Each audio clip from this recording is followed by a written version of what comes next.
I'm excited to bring you another great episode, and we're here with today's guest, Mr. Dave Dubeau. Dave, how are you today? John, it's an absolute pleasure. I'm doing great. Good. Hey, Dave, why don't you give our listeners a 1 to 2 minute background on who you are? Yeah, thank you. So I've been in the real estate space since about 2003. After living overseas in Costa Rica for 10 years, I moved my family back to Canada, had to start all over again from scratch, saw one of those late night infomercials, drank the Kool-Aid, jumped in, did 18 deals in 18 months, then started working with an up-and-coming real estate guru up here in Canada, which is where I'm based. Kind of took a break from active real estate investing for a few years, helped him grow his company, got back in one thing or another, eventually got into multifamily in about 2013 and quickly realized that I kind of suck as an operator. So I'm much better on the capital raising side of things. So that's where I really started to focus. And for the last dozen years or so, John, my primary focus has been on helping other capital raisers connect with investors and raise private capital. So that's been the main focus for the last dozen years. Dave, I appreciate that, man. You talked about really, going out and moving your family to Costa Rica, getting back to Canada, getting into real estate from that late night infomercial, building up the portfolio, getting into commercial and realizing that was not your best, the best use of your skill set. But you did enjoy raising capital. So that's really what you've done and focused on helping others do that for the last 12 or so years. We got a lot of capital raisers listening to the show. So this is going to be a great conversation for them. What was it for you about raising capital that connected? It's the marketing side of things, John. So I've always enjoyed marketing and I've always enjoyed a challenge. So when I first tried my hand at raising capital, I failed miserably. I did everything wrong. I waited until I had a deal that I desperately hit the phones and started cold calling people that hadn't heard from me in many, many, many years. And I spammed everybody Dave, with emails. I've heard nonstop. People said, if you have a great deal, the money would just show up, right? Yeah, I'd like to find out whoever said that first and punch him right in the nose. At least it wasn't my situation, John. I think it might work if you're somebody like a Robert Kiyosaki. Either. Well, I heard that. I said, that is there's a hell of a lot of privilege to make that statement and just think it's just magically flowing from the heavens. So yeah, I think the guys that make that statement have a huge following, and it might work for them, but I don't think it even in that case. But right. Yeah, so I had to learn the hard way, my friend. So anyhow, I started working on that. And for the first 10 years or so that I was working with capital raisers, I was focused more on the newbie capital raisers, helping them to get started by really connecting with their existing network, leveraging that, because that's the only logical place to really get started is with people that you already have that pre-existing relationship with. And then over the last couple of years, we've developed a different methodology. And these days I focus on helping syndicators and fund managers and kind of professional capital raisers to connect with new leads, specifically with accredited investors. So it's kind of been a transition over the last number of years, John. What is one of the biggest challenges new investors or new capital raisers face when it comes to raising capital for their deals? Yeah, they listen to the guys that have, just spew out that just find a good deal and the money will find you, because there's a lot of guys still say that, right? Because I don't know, they forgot how they got started or something like that. So trying to just replicate what really, really established capital raisers are doing after they've been doing this for 5, 10, 15 years, trying to jump right in and do it that way. So the biggest challenge new capital raisers have is they kind of wait too long to start trying to raise capital. They wait until they've got that deal. They wait until they're, under the wire. And then it doesn't really matter how good the deal is, John. My experience has been, if you're desperate for the money, that just kind of oozes out of every pore in your body and it repels potential investors because they can smell that commission breath, as they call it in the sales lingo. They can smell that a mile away. So, it's kind of like trying to get a loan from the bank. The best time to get the loan from the bank is when you don't need the money. That's when they're the happiest to loan it to you. So the best time to start raising capital, starting having these conversations is before you actually need it. And then the goal should be is get a whole bunch of investors kind of lined up ready to go, waiting in the wings for your next deal. Get them to make some sort of a soft commitment or a warm commitment, like signing off on an expression of interest or letter of intent, something like that. Get them lined up. And then when you do have a good deal, you don't have to start from scratch. You can go in from a position of confidence and say, hey, Joe, hey, Mary, hey, Sam, whoever. You mentioned that next time I've got a deal in the pipeline, you wanted to have first look. Well, I've got a really good one. Would you like to take a look at it right now? So it just makes things go a lot smoother. And then I think the other big challenge for new capital raisers is underestimating how challenging the job might be, especially in today's environment. So many LPs and real estate investors have been burned with what's been going on, especially in the multifamily space for the last couple of years. It is more challenging. So my rule of thumb is, have twice as many investors lined up as you think you need, have twice as much capital raised in the way of soft commitments or warm commitments that you think you need. And then you'll probably be safe. You'll be at least close when you actually go for the actual raise.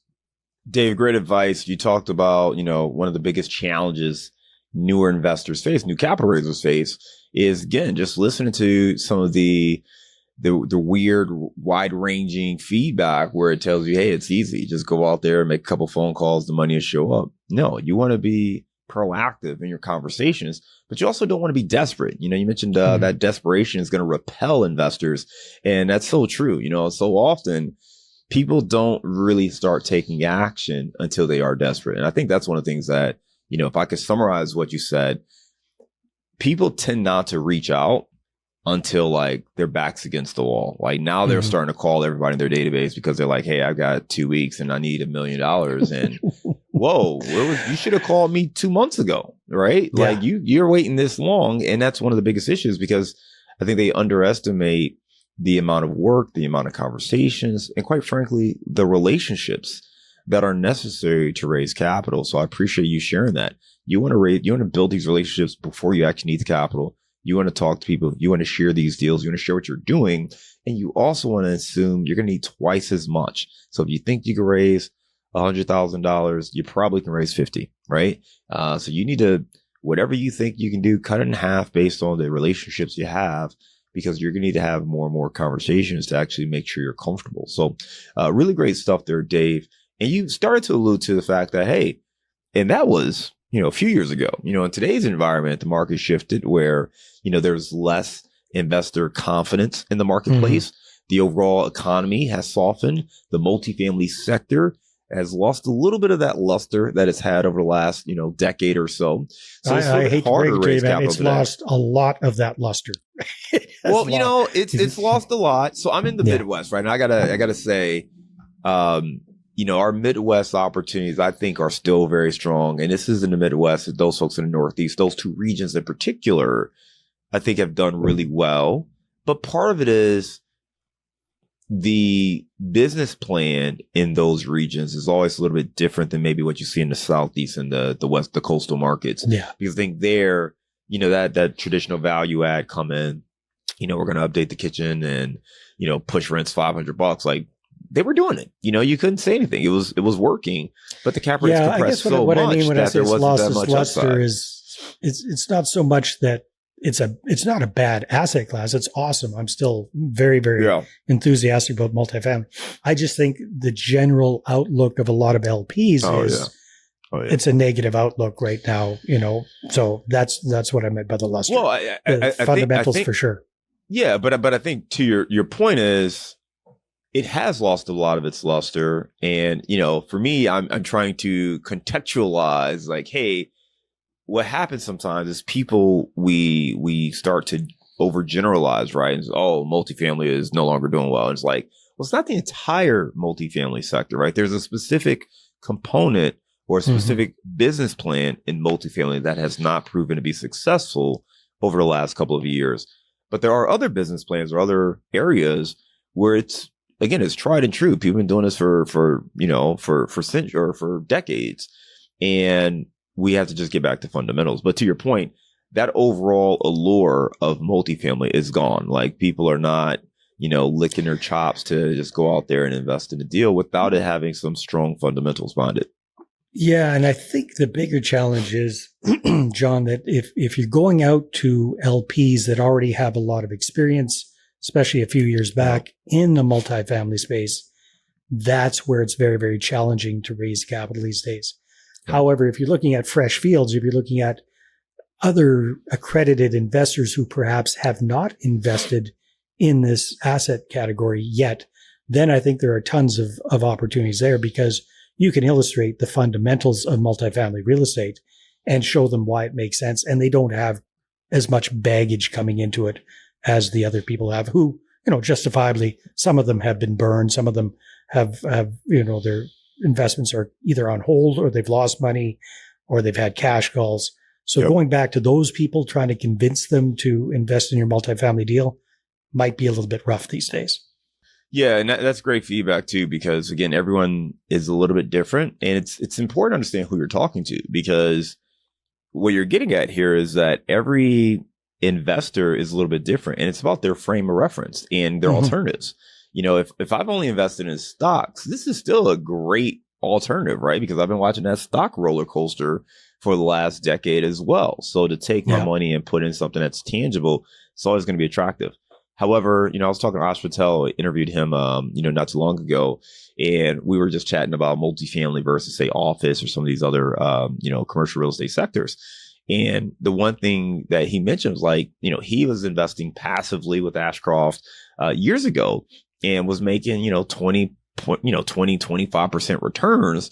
So for him, it was amazing. So when it dropped down below 20%, he was like, oh, well, this isn't as sexy now, right? Like if he's only making a 16% annualized return, he got spoiled, right? He got spoiled. And a lot of investors over the last, 5, 10, 15 years, they've been spoiled. So now we're starting to see that pivot where things are actually more normalized, but people have been so spoiled over the last few years that it doesn't feel normal.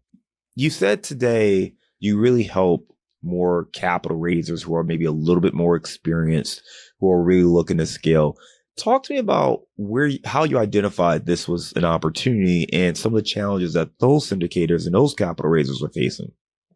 Yeah, well, I think we've touched on some of the challenges they're facing these days. So a lot of syndicators and fund managers, et cetera, they're trying to go after those LPs that are really, really gun shy. So they're just trying to convince them, and, the kind of returns they can offer are not as sexy as they were a few years ago, or, so it's a much more conservative game plan these days. So basically the challenge is, if you're trying to do things the same old way, it's a challenge. I mean, I see people cold calling potential investors. I see people going out to, real estate events and trying to network and, competing with a gazillion other syndicators and capital raisers there, trying to latch on to anybody who looks like a potential LP, and it becomes like a feeding frenzy. And then just all of the kind of the salesy type stuff that is so challenging these days, spending a ton of money on Facebook ads and social media, ton of time on creating content and all these kind of activities to generate some interest in us and in our deals is challenging. It's challenging at the best of times. It's extra challenging right now. So what we do that's a little bit different these days, John, is we help capital raisers connect with their ideal avatar, accredited investors, by leveraging a podcast. So just like what you and I are doing right now, an interview type podcast. But in this case, we do things a little bit differently. Instead of branding the podcast around me and around multifamily real estate and around, that sort of thing, we brand the podcast around what appeals to our ideal avatar, number one, as a guest, and number two, as the audience member. And then the trick is, instead of trying to just build up a big audience of these people as our listeners, we want to interview our ideal investor avatar face to face. We want to make them look good, feel good, sound good on the show.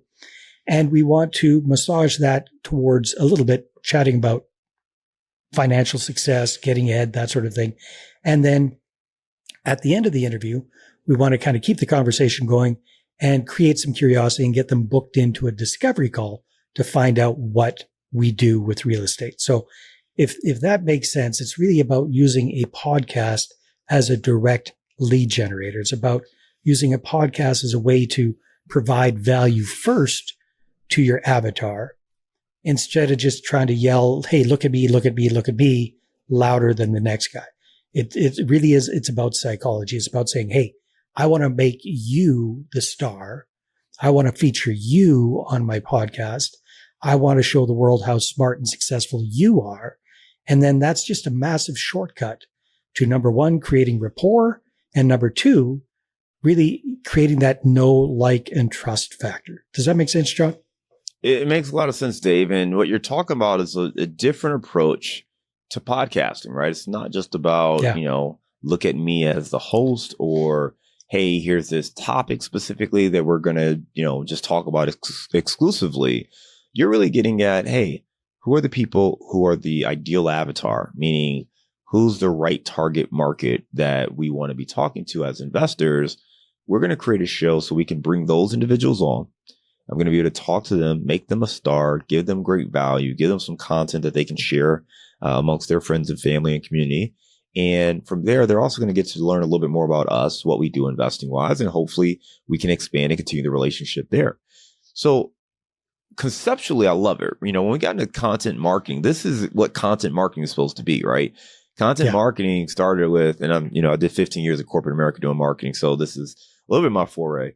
But when that got really popular, it was because we felt like it was a one-way dialogue. We were just telling customers, hey, my product's the best, my service is the best. So instead it was like, hey, well, why don't we educate them more? Why don't we give them more information?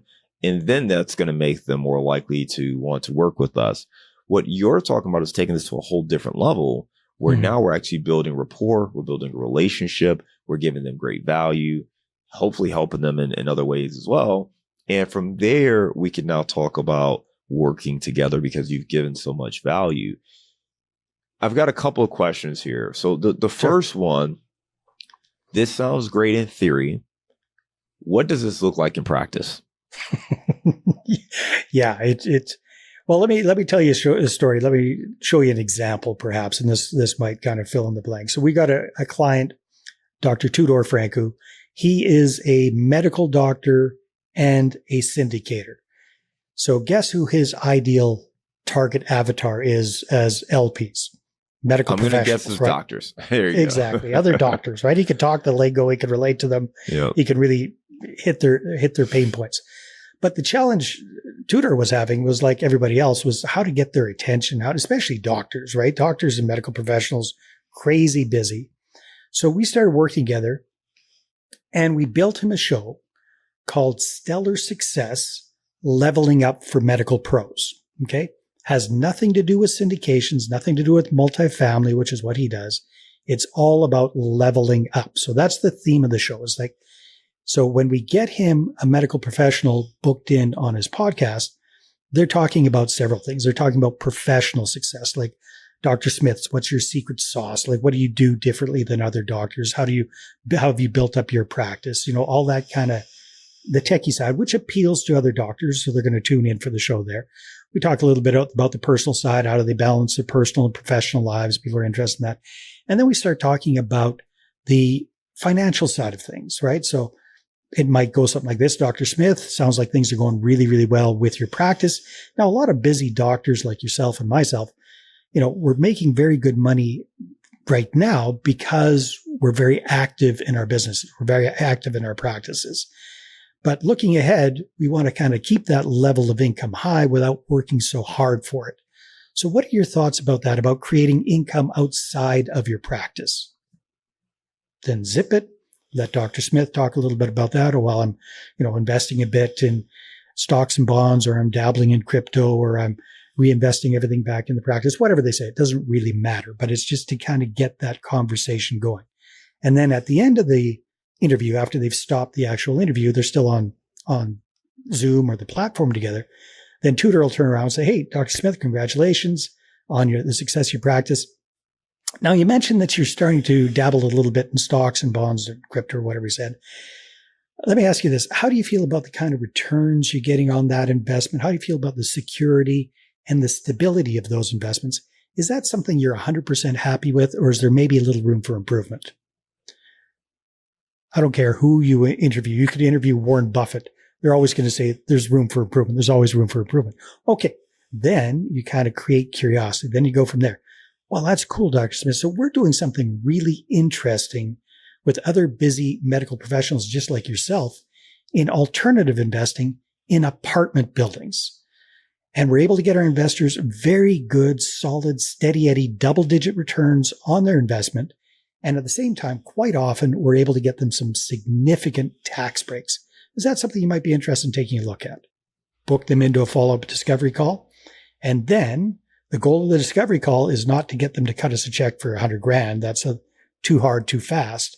It's to get a warm commitment. So you go through the discovery call, you kind of just explain the big picture about, Dr. Smith might not have any clue about multifamily investing. So you kind of show them how it works, how the profits are made for you and your investors, how a typical deal kind of works, big, broad strokes. And then at the end, you say, hey, Dr. Smith, is this something that may be of interest to you if we found a deal that fits your criteria? Chances are you say yes. Okay, cool. Well, let me add you to our VIP investor list. So you get first dibs on any opportunities that come down the pipeline. And then you fill out their your client questionnaire, whatever that questionnaire is that you have people fill out to get into your investor portal, fill it out with them right there and then on the Zoom calls so they're into your system. And then I highly recommend that you have a series of drip emails that go out over the next 2 or 3 weeks, dripping down some more educational content, testimonials, case studies, these kind of things about your deals. And then if you have an active deal on the go, circle back with Dr. Smith in a couple of weeks and say, hey, Dr. Smith, you asked me to reach out to you when I've got a good deal that I think you'd be interested in. I've got a really good one. I'm so excited. I'm investing some of my own capital in this deal. Would you like to take a look at it? Boom. And then that's where you do the close. Does that make sense, John? So the way it works from the inside, from Dr. Franku's position is he sets aside 2 hours twice a week to do these interviews. And then my team and I, we go out and we do the lead generation, we do the invitations, we do the bookings. So we get him on average 5 to 7 interviews booked every week in those 2 time frames. So he's got 2 hours twice a week, about 40-minute time blocks. So the interviews are fairly short and sweet. You spend about 5 minutes before you start the interview, just breaking the ice, putting the other person at ease. About a 20-minute interview, 5 to 10 minutes at the end of the interview to do the housekeeping and get them booked into a discovery call. And we're finding that about 75% of the time, people will book into that follow-up discovery call. So that's what it's all about. It's all about creating that regular flow of incoming investor leads, people that are actually excited to meet with you because, they're not coming in for a sales pitch. They're coming in for you to interview them. They're coming in to be elevated, to be put on a platform, to be kind of, put in the spotlight sort of thing. And then by doing that, you create that, reciprocity, you create that rapport, you create that start of a really good relationship. And then if you massage it nicely, that it's a very smooth transition into the capital conversation. Dave, appreciate that guidance and that example. I think it's really clear on how that operates, right? You mentioned that, what you're really looking to do is identify that avatar. You and your team are going to go out there and find those individuals, book them onto the show. Your job then is just to be a host to interview them and then to set them up with kind of a discovery call. I don't want to say set them up, but to transition that into a discovery call so that you can learn a little bit more, share more about what you do. And from there, if they're interested in learning more, they can get added to your investor list. Once you obviously have a deal, you share that with them and you're able to, work with them on those future deals. And your team's doing the work as far as finding these individuals, vetting them, getting them booked for the show. And that part is being taken care of by you and your team, right? Yeah, that part. Plus we also do all of the editing, the production, the release of the episodes. We even go as far, John, as to create content from each episode.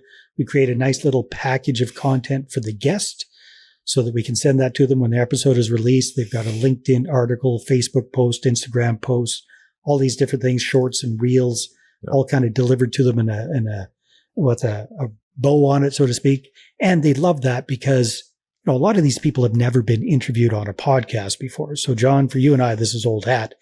But for a lot of these doctors in this example, it's the first time they've ever been on a podcast. So it's a big deal. And they like to show off. And guess who they like to show off to? Their network. And guess who they know? Other doctors, other medical professionals. So that's how we grow the audience organically. We get a lot more doctors, medical professionals tuning into the show. And then, of course, at the end of every show, we say, hey, if you're a busy medical professional and you'd like to share your story on our show, go here to book a call, like book an interview. So it really becomes a self-perpetuating kind of a machine. We're interviewing our ideal avatar and we're creating an audience of them as well. I love it. And I think the thing that really stands out is most people, if you were to talk to them and say, hey, would you like to launch a podcast? They would say, no, absolutely not. Feels like a lot of work. I'm shy. I don't like the way I sound. Like, you're going to hear a bunch of excuses of why people don't want to launch a podcast. And some of it's true. It does take a lot of work. The editing, production, it can add up. It can get very costly. You're going to have to commit time every week if you don't want to be like one of the, I don't know what the stat is now, but I think around 70 to 80% of podcasts don't even make it episode 10. So if you don't want to be in the podcast graveyard, you're going to really have to commit resources and time to do this the right way. And most people don't. I mean, as we're doing this now, we're on the longest daily running real estate podcast. And that sounds crazy. The fact that this has been going on so long and it's evolved now from where it started. But I remember talking to Joe Fairless back in the day where, he had days where he didn't even have an episode ready to go. And he's like trying to figure out who in the world he could interview so he could keep his streak going, right? He's just finding anybody. He doesn't have that problem anymore now, does he? Doesn't have that problem now, right? But there was a time where it was a problem. So I think for most people, the idea of a podcast just sounds overwhelming. I know, at least for me, before I started my podcast 8 years ago, I remember going to a conference. It was actually the best ever conference. And by the way, best ever conference tickets are for sale. But I remember going to the very first best ever conference.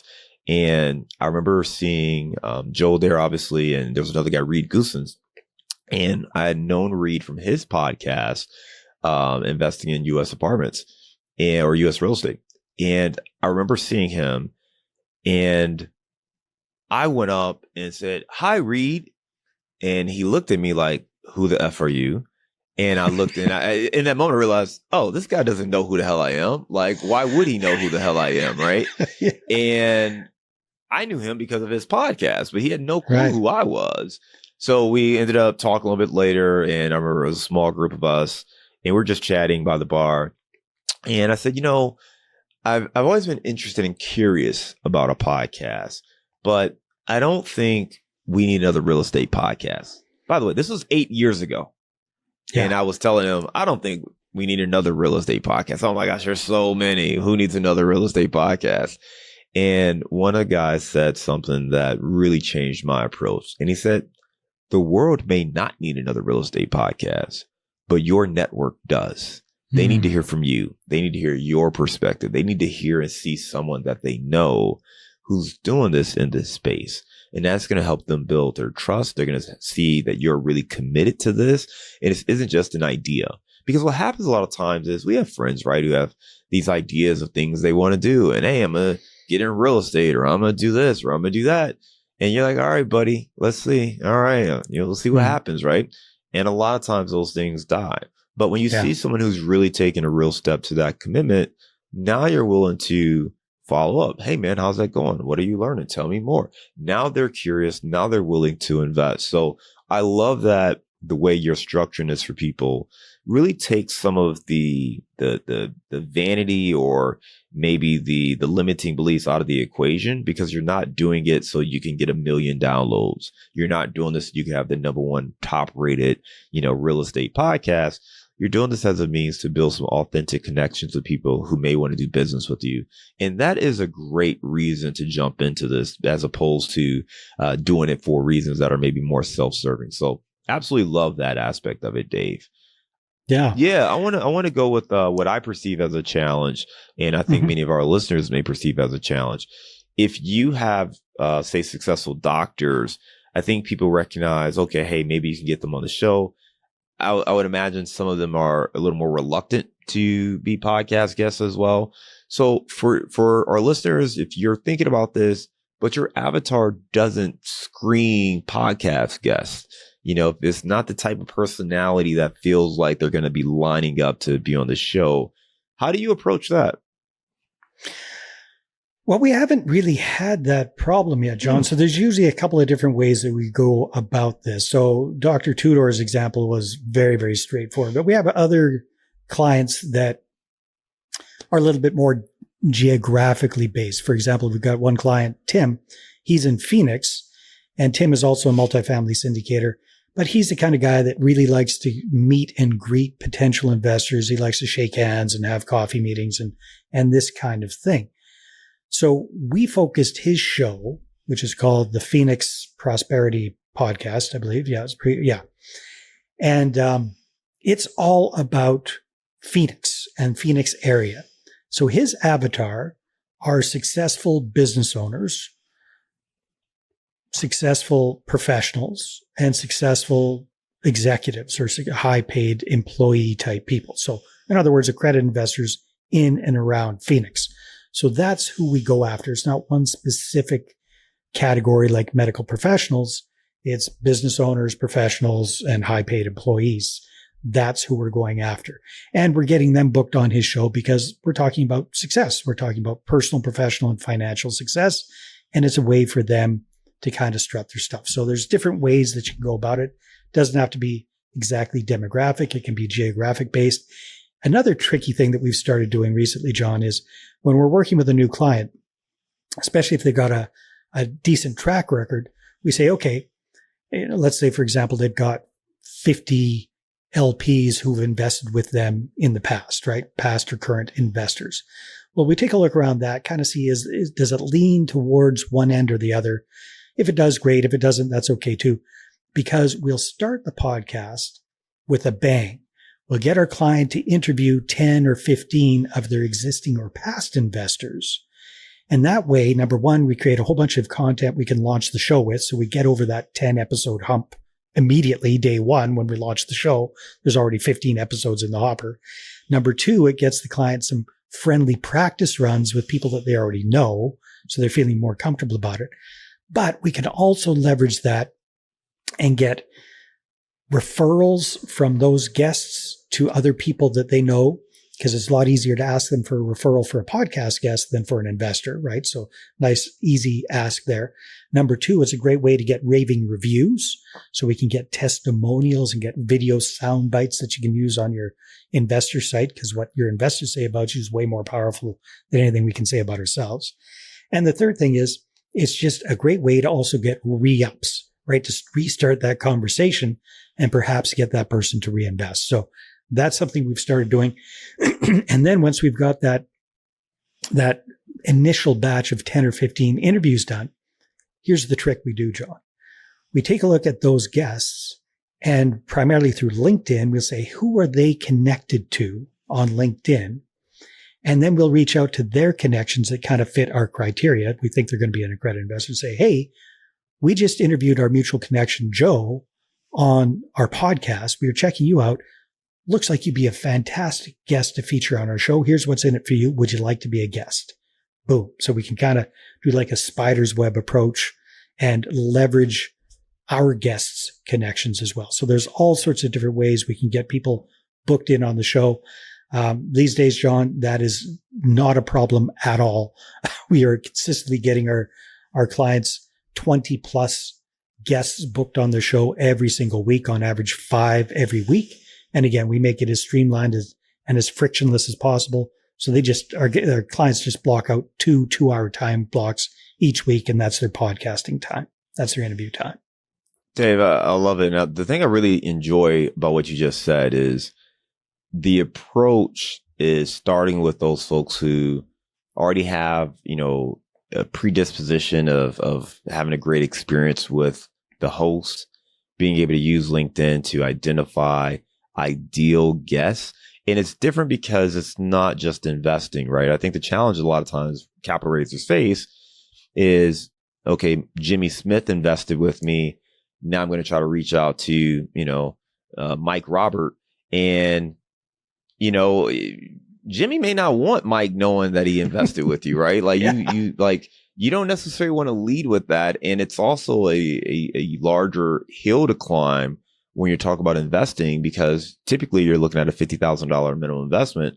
So that's not something that a cold outreach on LinkedIn is going to be able to do, versus being able to build that relationship. Hey, I just interviewed this guy that this mutual connection. You look like you'd also be a great fit. Are you interested? Like, that feels like a warmer introduction. And it's also better than the cold, LinkedIn outreach that we typically get from people, where there's nothing connecting us at all, and you're just selling something before I even have a chance to open the email, right? Or open the message. So no, I love that approach. I think it's a smarter, savvier way to expand your network and to start to build those relationships. Hey, I'm gonna push you here because I do think it's important to understand.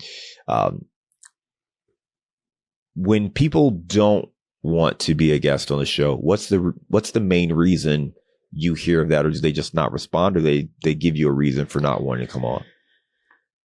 They usually don't give us a reason. They just don't respond. But here's the thing, John, it's marketing, right? I mean, you've got to, you know how this works. It's the nice thing about this is there are so many people who are interested in being a guest. We don't worry about the ones who aren't. Like, we spend zero time trying to convince anybody to be a guest on the show. Like, if they don't get it, if they are not in the position, or they don't understand the value of free marketing, the value of free publicity, the value of being featured on a platform, the value of having content created for them, if they don't understand that, if they don't value that, next. I mean, it's that simple. It really isn't that tough. And again, the reason I love this approach so much is we are giving massive value. Legitimately, we are giving them massive value right up front. So they're getting way more out of being interviewed than we are initially from interviewing them. Hence why it's such a great way to create that reciprocity, right? Because after you've finished interviewing somebody, they're, if it went well, which it does, they're feeling good, they're feeling appreciative, and it's pretty easy to get them to interested in taking a look at what you've got to show them. No, I love it. It's great stuff there. So you have written a book on this now. So you've got 20 accredited investors. Can you talk to me more about that? Yeah. So I wrote a book a little while ago called How to Get 20 Accredited Investor Meetings Every Month Without Cold Calling, Networking, or Chasing People. And it is all about this whole podcasting approach, this podcast lead generation, what I call the Capital, Conversation, and Conversion podcast. That's what this is all about. So I wrote a little book that just kind of explains the whole thing. So if you're a diehard do-it-yourself kind of person, this will show you all the different steps that you need to do to get this up and running yourself. Or if you're looking for some help, that's what we do. I have a marketing agency, and we work exclusively helping people to do this, to build out their podcast that appeals to their ideal avatar as the guest and as the audience. And then we fill up their calendar with 5 or 6 of these interviews every single week, 20 a month guaranteed. And then we do all of the production services and content creation on the side. And then I work with our clients one-on-one to help them convert guests from interviews to discovery calls, and discovery calls to capital. So if people are interested in that, they can get a free copy of the book at the number 20accreditedinvestorsbook.com. Again, that's 20accreditedinvestorsbook.com.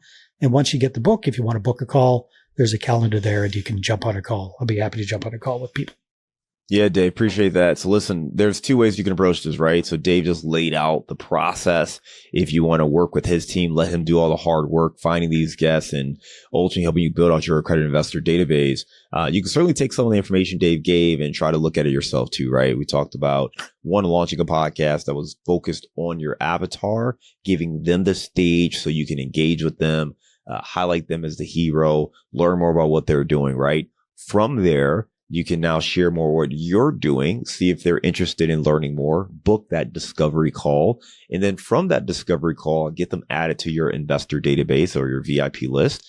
and obviously share deals that you're doing with them there and raise capital from them and build that partnership. So this is definitely a strategy that, can work for you. If you're raising capital. And this is one of the things that capital raisers have to look at. I know a lot of folks, as you alluded to earlier, a lot of folks are spending money on Facebook ads or spending a lot of time creating social media posts, LinkedIn posts, sending out newsletters. All of these things certainly have their role, but this is just another tool in a tool belt. If you want to learn more, check out Dave's book and learn more for yourself. Dave, for those folks and just the capital raisers you're talking to on a day-to-day basis, what's one of the areas where you see either the most misconception or roadblocks outside of just raising money and getting investors to say yes, but like process wise or just something that people tend to misunderstand when it comes to raising capital? I think they misunderstand the importance of creating a relationship in the middle. Like I think people are hoping that they can put some ads up on Facebook or Instagram or whatnot, generate a bunch of leads, have people go through a webinar and then send them a check. That's very, very difficult to crack that code. The amount of marketing budget that you would have to generate enough leads to spit something out at the end of that is absolutely crazy. So I think whether you do this podcast approach or not, I think the whole rifled approach is much more effective. Like cherry pick the exact kind of people that you would like to have as investors, figure out a way to connect with those people, figure out a way to provide value to them first and get that conversation going. I don't think there's a massive shortcut to bringing investors on masse anymore. Especially these days, I think you have to do the individual approach and really be selective about who you're going after. Dave, I like that because it's very practical and, maybe it's hard to hear for some people, but I mean, listen, let's just strip all the noise, man. I mean, at the end of the day, this comes down to relationships. Yeah. And that's the reason people say start with friends and family, because there's an established relationship there, right? They already know you, like you, and trust you. And what we're trying to do is expand that network with other folks who have the money to invest in our deals. I just had a call earlier today, right before you and I got on, and the guy I was talking to was saying, hey, he's looking to raise capital for some of these projects he has. But he doesn't want to work with friends and family because he feels like, oh, it can get messy if the deals don't work out. And I understand that that's very common feedback. It's a very common roadblock investors have. My counter to that, though, is ultimately investors are investors, and if it's your brother, your uncle, whoever it is, I think part of it is as raising capital, your job is to help them understand the risk and to do everything you can to mitigate that risk as much as possible, but to also make sure that they're comfortable. And that's where it gets tricky, because if you do feel like you've convinced someone to invest, then yes, you might take that ownership on yourself a little bit more. But I don't know if you would, at least I would hope people wouldn't operate differently if the investors were people they met briefly versus people that they've known for years or decades. I know for us, we recognize that our investors, they work hard for their money, and they are investing with us because they believe in us. They trust us. They want to grow with us, and we take that responsibility seriously. It doesn't mean we're going to be flawless, right? But on the same note, we also want to make sure that everyone understands the amount of risk that goes into this, how we're going to mitigate that risk as much as possible, but it also fuels our investing philosophy. So I hear people say that, I get it, but I also feel that as investors, it is a responsibility we take on. If you're dealing institutional capital, that's a little bit different. But when you're raising money from, mom and pop investors, there's a responsibility that comes with it. If you're going to raise money, this is part of the responsibility. So whether it's someone that you've known for 20 years or someone you met 2 weeks ago, I don't think there's a difference. What do you think?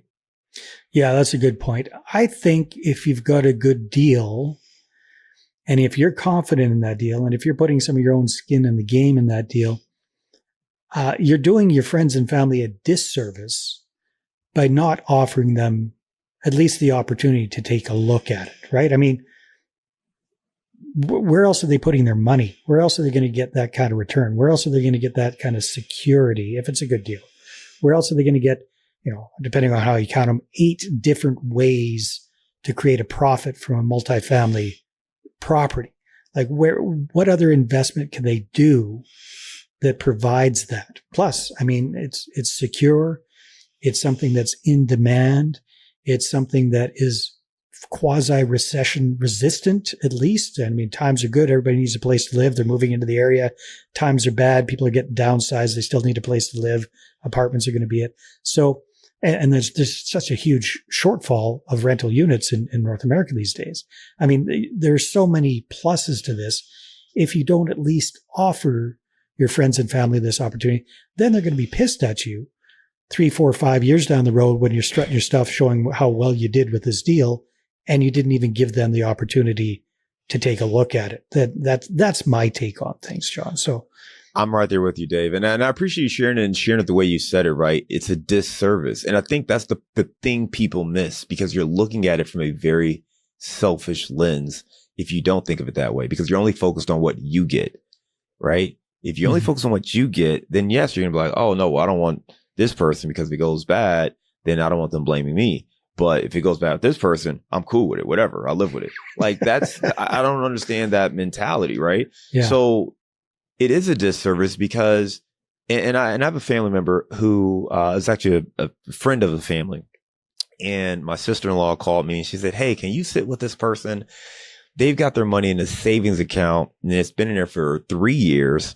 They initially were saving this up for a college fund, and it's been 6 figures worth of capital for 3 years in a savings account, earning like literally less than a quarter of a percent, right? Like 0.25%. Getting taxed half of that. Yeah. And I'm like, what? Yeah.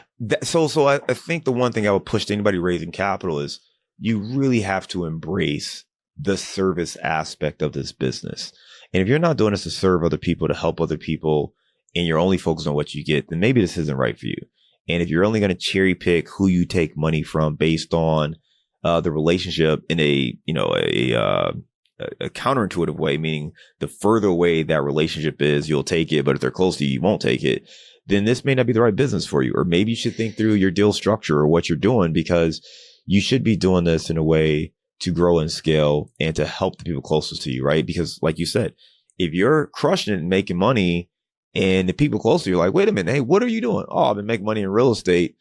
Like, wait a minute, bro, I would have loved to have made some money in real estate too. You know, it's not on you. And part of it is not your responsibility to determine someone else's risk tolerance, right? Our job is to provide opportunities to share what we're doing and then let other people make their own decisions. As long as you're showing them the warts and all, that's you got to show thing, like you said, and be transparent. And if you're doing that, it's up to them to decide their risk tolerance, their return profile. And yes, if it's someone who you know is going to blame you, by all means, don't take them on as investors. But I think you should be doing that, period, right? They're people who you start talking to them like, I don't think this guy's going to be a good fit. And that's fine. There's nothing wrong with that. But to not have the opportunity to people who actually could use it, especially once you know more about their situation, I just think that's a miss. Dave, really enjoyed our conversation today. You talked about the books you have, 20 accredited investorsbook.com. We'll put a link to that in the show notes. Dave, I just want to thank you again. Listen, everyone, we're all in a different place in our journey as multifamily investors. And when it comes to multifamily mastery, maybe you're not raising capital just yet. Maybe you are raising capital. Maybe you've been raising millions of dollars for your deals for years. But either way, hopefully you got some knowledge or some insights from this conversation of strategies and tactics to help you scale and do more, whether it's starting to, create a system or a platform to raise capital to reach other investors, whether it's to be more intentional with building out your avatar and launching a podcast to start identifying who these people are, or if it's looking to really scale and magnify some of the things you're doing already. This is all about your journey on multifamily mastery to grow and scale your portfolio. Hope you got a lot of great value out of today's conversation. We look forward to staying in touch with you, and I hope you have a great day.